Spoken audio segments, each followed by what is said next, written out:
You've probably seen the claim floating around the internet. Build a simple wire tower in your backyard, stack some potatoes and straw inside it, and harvest 100 pounds of food from a space smaller than a card table. And the secret apparently comes from Amish farmers who've been doing this for generations. There's just one problem. I spent weeks digging into the science behind this method, tracing the claim back to its actual source, and checking it against every university study and controlled trial I could find. And what I discovered is that almost everything in those viral videos is either exaggerated, misunderstood, or flat out made up. But here's what's wild. The real science of how potatoes grow is actually more fascinating than the myth. And once you understand it, you can grow a seriously impressive harvest in a tiny space. You just have to do it differently than those videos tell you. So let's start at the beginning. Where did this whole 100 pounds from 4 square feet thing actually come from? The claim traces back to a single source, a 2005 article in the Seattle Times that cited a seed potato supplier called Irish Eyes. The article described a method of layering seed potatoes inside a wooden box, adding soil as the plants grew taller, and supposedly harvesting massive yields from a compact footprint. It was a compelling story. Simple materials, dramatic results, the promise of food security from your back porch. Exactly the kind of thing that gets shared and reshared across gardening forums for years. But here's the detail that almost nobody mentions. In that same Seattle Times article, a person who actually tried the method reported harvesting only 25 pounds, not 100. And even the originators of the claim only documented a maximum of about 81 pounds from their best tower ever. That's a solid harvest, sure, but it's a long way from the number that went viral. Over the next 2 decades, the 100-pound figure took on a life of its own. It jumped from gardening blogs to Pinterest boards to YouTube thumbnails. And somewhere along the way, someone slapped the word Amish on it, because nothing sells a gardening trick quite like the idea that it comes from a simple, self-sufficient community that's been perfecting it for generations. And that brings us to the part that actually surprised me during my research. The Amish potato tower is not actually Amish, not even a little bit. After digging through academic studies of Amish agriculture, publications from Amish communities, and agricultural extension work done directly with Amish farmers in Holmes County, Ohio, and Lancaster County, Pennsylvania, the conclusion is pretty clear. There is zero documented evidence linking potato towers to Amish farming traditions. ABC News actually ran an investigation back in 2012 about this exact phenomenon. Products across multiple industries were showing up with Amish stamped on the label when they had no real connection to Amish craftspeople or communities. Brad Igu, who served as president of the Amish Experience, explained that the word Amish implies honesty, integrity, and quality to consumers. It's a trust signal, and marketers know it works. The potato tower concept actually traces to a 1976 United States patent for growing potatoes in stacked tires. From there, it moved through various container gardening communities before the Amish label got attached years later. So what do real Amish potato farmers actually do? They plant potatoes in the ground, in rows, with standard hilling, crop rotation, composted manure, and root cellar storage. David Klein, an Old Order Amish bishop and farmer from Holmes County who has written multiple books on sustainable agriculture, writes extensively about Amish farming practices. Potato towers never come up. Amish families commonly plant up to 200 pounds of seed potatoes directly in the soil using horse-drawn equipment. Honestly, what Amish farmers actually get right about growing food is way more impressive than any tower trick. But we'll come back to that. First, let's talk about the biology that makes this whole debate make sense. Because this is the part that viral videos either skip entirely or get completely wrong. When a potato plant grows, it sends out specialized underground stems called stolons. These stolons grow horizontally from nodes on the main stem, and their tips are where new tubers form. A tuber is literally just a swollen stolon tip packed with starch. That part of the science is real, and it's pretty cool. But here's what the tower promoters leave out. According to research published in the journal New Phytologist, stolonization begins extremely early in the plant's life, often before the shoot has even broken through the soil surface. And all the stolons that will become harvestable potatoes form within about 2 to 6 weeks after the plant emerges. That's it. That narrow window is when the plant sets its tuber-producing potential. The signal that tells a potato plant to start making tubules involves a whole hormonal cascade. A mobile protein called STSP6A travels from the leaves down through the plant to the stolon tips. Researchers at Oxford's Plant and Cell Physiology program identified this protein as essentially the potato equivalent of phloragen, the signal that tells flowering plants to bloom. Cool night temperatures between 57 and 68 degrees Fahrenheit favor tuber formation. And here's a critical detail. Gibberellin hormones actively suppress tuber formation. When gibberellin levels are high, the plant puts its energy into growing more leaves and stems instead of making potatoes. Why does that matter for towers? Because burying stems deeper and deeper doesn't trigger more stolon production. The plant's stolon forming window has already closed.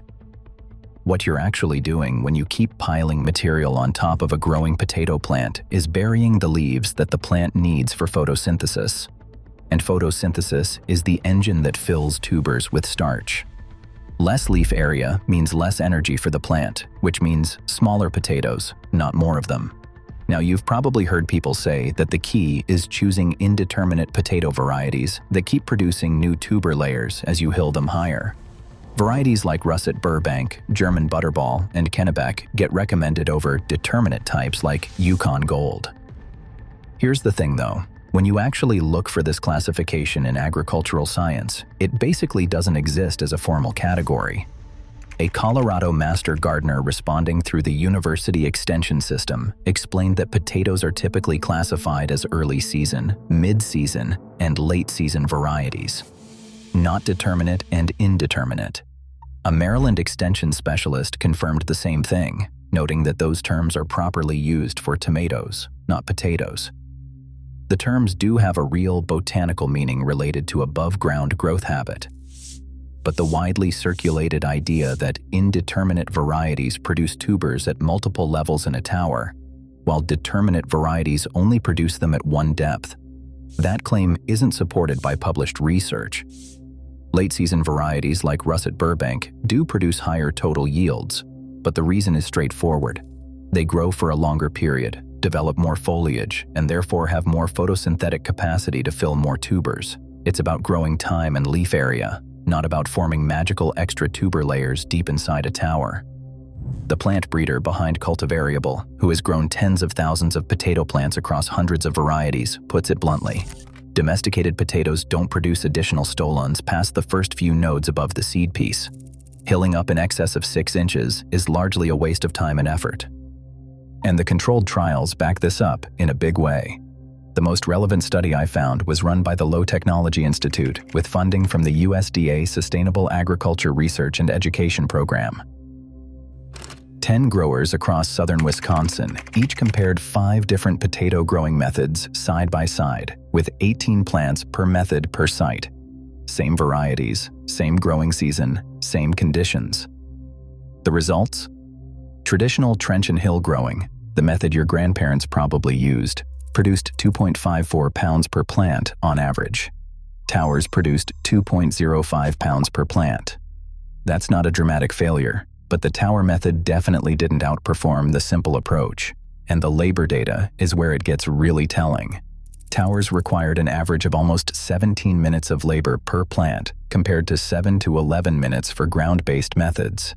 The cost per plant in a tower was over $11 versus about $2 for a basic trench. More work, more money, similar or lower yields. Perhaps the most important finding from that trial was where the potatoes actually formed inside the towers. They were concentrated at the bottom, near the original seed piece level, not distributed throughout the tower the way viral videos promise. All that extra straw and compost above the base was essentially wasted space. The researchers specifically noted that all 5 methods produced similar per-plant yields, meaning the tower offered no meaningful advantage over just digging a trench in your garden. This matches what you see when you look at potato tower attempts documented by individual gardeners across the internet. The pattern is almost comically consistent.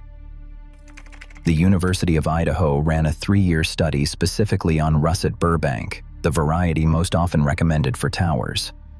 They found that planting at 23 centimeters deep, roughly 9 inches, significantly reduced total yield compared to shallower plantings, and all post-emergence hilling treatments significantly reduced. Russet Burbank yields compared to a non-hilled control planted at 15 centimeters. The primary benefit of hilling, according to every major university extension program, is preventing tubers near the surface from turning green. Green potatoes produce solanine, which is mildly toxic and makes them taste bitter. Oregon State University recommends stopping cultivation and hilling shortly after bloom, with hills about 8 inches high. The University of Minnesota says 6 to 8 inches total is the goal. Penn State specifically warns that hilling should be completed before flowering begins. So if you're hearing all this and thinking, well, do towers just completely not work? The answer is actually more nuanced than that. Towers can produce a reasonable harvest. The issue is that they don't outperform simpler methods, and the claims about massive yields from tiny spaces are not supported by evidence. The people who've actually documented their tower results tell a pretty consistent story.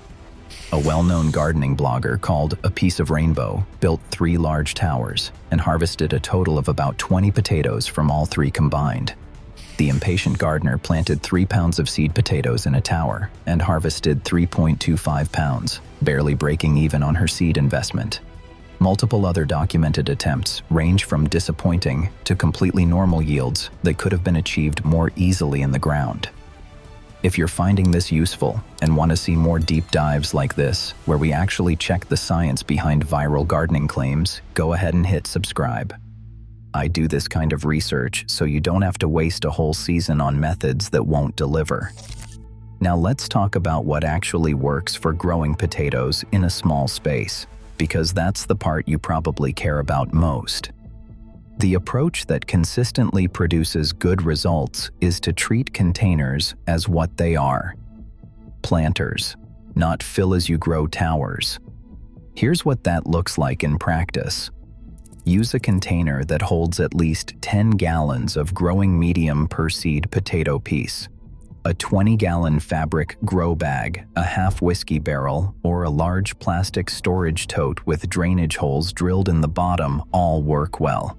Fabric bags are actually my favorite option because they naturally air prune the roots, and you can fold down the sides when the plants are small, then roll them up as you add your initial hilling layers. They're cheap, they store flat in the off-season, and they don't overheat the way dark plastic containers do in full sun. Fill your container with a loose mix of roughly equal parts compost and garden soil. Don't use straight potting mix. It dries out too fast and doesn't have enough weight to support the plants as they get tall.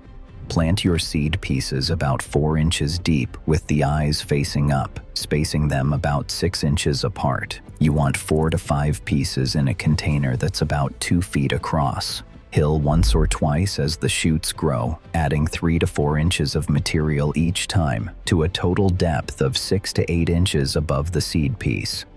Then stop. Let the plant do its thing. Keep the total height under 18 inches. Don't keep burying the stems all season. That's the adjustment that separates successful container growers from people who end up frustrated.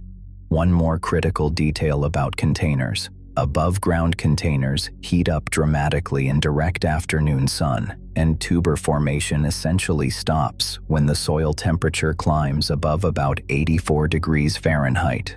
Multiple extension services confirm this threshold. If you're growing in containers during a hot summer, position them where they get morning sun but afternoon shade, or use light-colored containers that reflect heat. Dark barrels and black plastic totes sitting in full sun can cook your potato crop from the outside in. There's also a dead simple straw method that requires no container at all. You lay your seed potato pieces directly on the ground in a small cluster, cover them with about 8 to 10 inches of loose straw, and walk away. When the green shoots poke up through the straw about 8 to 10 inches tall, add another thick layer. You can repeat this 2 or 3 times over the season, building a mound of straw about 2 feet tall. The straw keeps developing tubers in total darkness, holds moisture better than you'd expect, and breaks down slowly enough to hold its shape through the growing season. University of Illinois Extension found that straw mulch can keep potato plants up to 10 degrees Fahrenheit cooler, which is a real advantage during hot summers. At harvest, you just pull the straw apart. The potatoes are sitting right there, clean and undamaged. No digging, no sifting through dirt. The yields from the straw method won't match a well-managed container or in-ground bed because straw alone doesn't provide much nutrition. But if you toss a handful of balanced organic fertilizer into each straw layer as you build up, you close that gap significantly.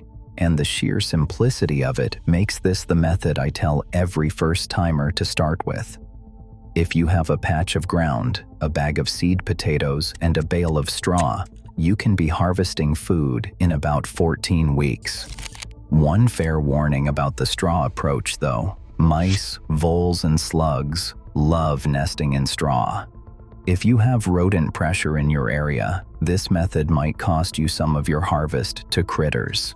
And if you don't pile the straw thick enough, sunlight will hit developing tubers near the edges and they'll turn green. The single biggest factor in your harvest weight, whether you're growing in the ground or in a container, is water consistency. A potato plant needs about 1 to 2 inches of water per week during active growth, and during the tuber bulking phase when the potatoes are sizing up, that demand increases to 2 to 3 inches per week, according to Washington State University research. Containers and towers dry out much faster than in-ground beds because the growing medium is exposed to air and sun on all sides. During hot stretches, you might need to water a container every single day. The key is steady, even moisture. Potatoes that go through cycles of wet and dry develop hollow heart, growth cracks, and knobby deformities. Smooth, full-sized potatoes come from plants that never got stressed for water during the bulking window. And here's a mistake I see constantly that will sabotage your harvest faster than any wrong container choice: too much nitrogen fertilizer. This is backed by some fascinating recent science. A 2024 study published in BMC Plant Biology found that under lower nitrogen conditions, sugar content in the stolons actually increases, which promotes tuber formation. Excess nitrogen does the opposite. It floods the plant with gibberellic acid, the hormone that suppresses tuber development, and you end up with gorgeous, bushy green foliage and almost nothing underneath it. The classic all vines and no potatoes disaster. If you're fertilizing, use a split application. About 30% of your nitrogen at planting, and the rest as a side dress during early growth. Stop adding nitrogen entirely by about week 8. For the tuber bulking stage, a fertilizer ratio heavy on phosphorus and potassium, something like 5-10-20, is going to do much more for your actual harvest than a high nitrogen blend. Now, let's talk about seed potato selection, because this is where a lot of people accidentally guarantee a mediocre harvest before they even put anything in the ground. Never plant grocery store potatoes. They're treated with chlorprofam, a chemical sprout inhibitor that works by stopping cell division in developing sprouts. The effect is irreversible. It doesn't matter how long you leave those potatoes sitting on your counter, hoping they'll sprout.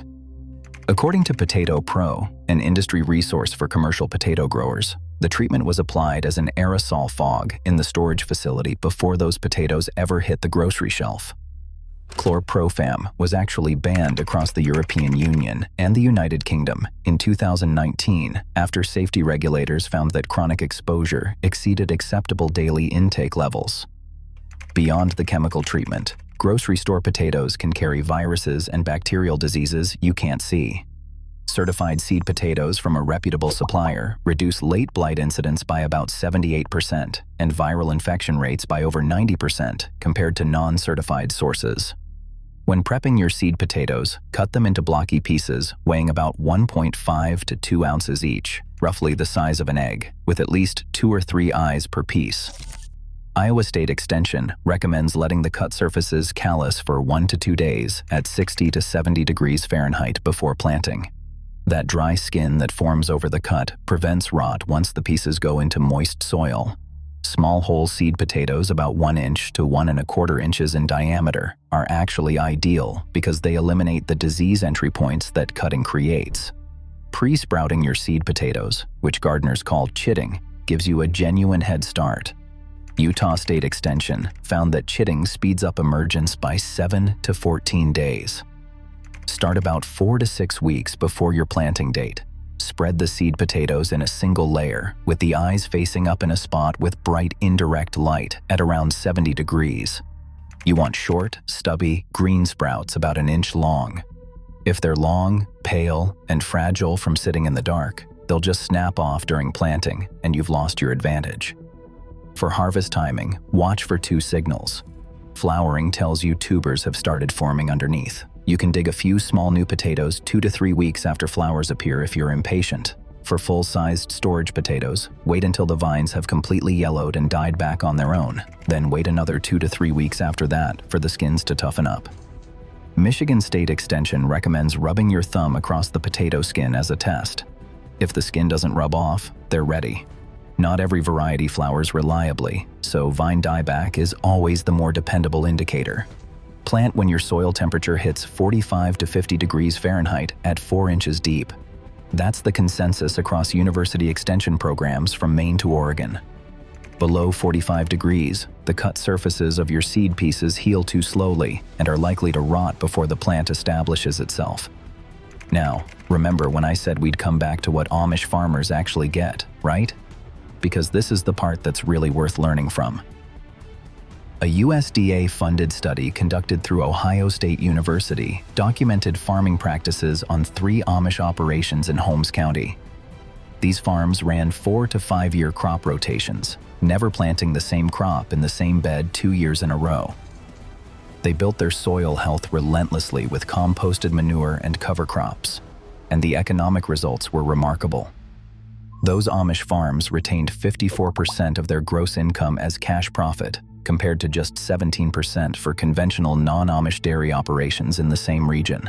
A separate study by Mary Jackson, published in the Journal of Soil and Water Conservation, found that Amish farms in Holmes County had significantly higher water infiltration rates, more organic matter in the soil, and lower bulk density than neighboring farms using modern equipment. The soil was literally healthier, looser, and more alive. That's the real lesson from Amish agriculture. It's not about a wire tower or a straw trick.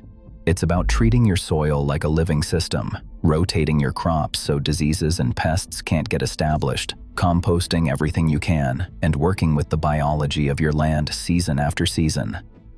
The potato tower makes a great YouTube thumbnail, but the Amish farmer who's been building the same soil for 30 years and pulling consistent harvests from ordinary garden rows, that's the approach that actually feeds a family of 10 from a quarter acre. So here's what all of this comes down to.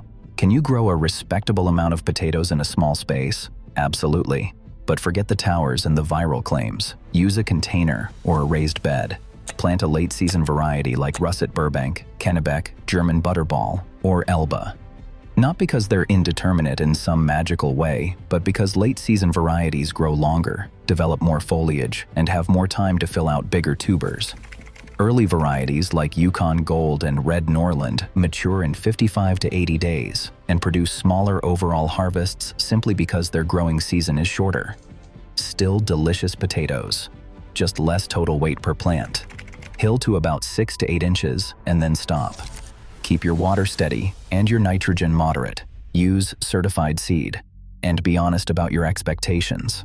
A well-managed 4 square foot setup can realistically produce 8 to 20 pounds. That's a meaningful amount of food, and it's achievable without building anything fancy or following a method that university science has repeatedly failed to validate. The truth about growing food is almost never as flashy as the internet wants it to be, but it works. And that's the only thing that matters when you're standing in your garden at the end of the season, counting what you actually pulled out of the ground. And one last thought. If you do still want to try a tower just to see for yourself, go for it. Experimenting is half the fun of gardening. Just plant a row or a container alongside it using the same variety so you have a real comparison at harvest time. Don't take my word for it, or any YouTube video's word for it. Grow both and let the potatoes tell you which method wins. I'm betting on the science, but I'd love to be wrong. If you found this helpful, I'd love to hear how you're growing potatoes this year. Drop a comment and let me know if you've tried the tower method and what your actual results were. And if you want more videos where we test viral gardening claims against real science, make sure you're subscribed so you don't miss the next one.